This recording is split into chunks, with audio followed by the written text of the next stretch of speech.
tout est fin prêt, tout n'est jamais fin prêt. Là, nous sommes à une semaine de la course. C'est vrai que, sachant qu'il y a le conflit social qui est à Basse-Terre, il y a des choses qu'on doit finir de régler, mais on pense que tout va se passer bien et que normalement, il n'y aura pas de problème pour que ça se passe dans de bonnes conditions. À la demande des coureurs, on a réparti de manière plus équitable, en tout cas, les prix. Donc on espère simplement qu'on dépassera le quota de l'an dernier et qu'on aura au moins les 300-350 coureurs.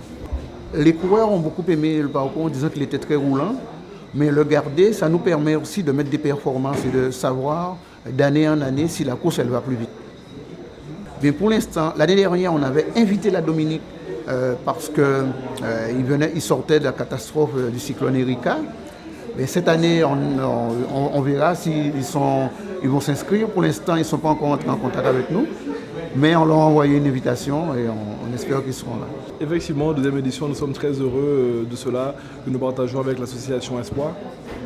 Parce que l'été a pour but de faire participer la communauté d'Aster à son essor. Donc à travers le sport, on pourra inculquer la rigueur, l'envie d'aller chercher quelque chose d'inaccessible. Et le sport, c'est la santé, donc voilà, on a voulu être partenaire de ça. Oui, c'est un travail qu'on mène épaule à épaule. On essaye d'aller de l'avant et de pousser tout le monde vers un jour meilleur, comme on peut dire. C'est un ancien élève, Alexandre Kéo, qui m'a annoncé cela. Et j'ai été vraiment, d'abord, dans un premier temps, surpris et très heureux de parrainer cette manifestation qui jette un regard sportif sur la Basse-Terre. Je pense que c'est important parce qu'il faut une continuité. Alors, effectivement, ce qui est ma grande joie, c'est de voir mes anciens élèves, actuellement, c'est eux qui ont pris la charge d'animer le côté sportif et notamment l'athlétisme pour la jeunesse et dans la région de Basse-Terre.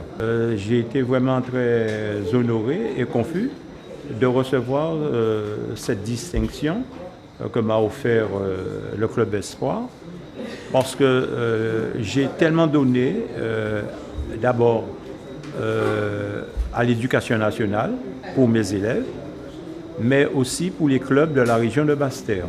J'ai entraîné pratiquement tous les athlètes, quel que soit, sans distinction de club, que ce qu'ils étaient du Sinois, de la Gauloise ou du Racine, je m'occupais pratiquement de tous les élèves.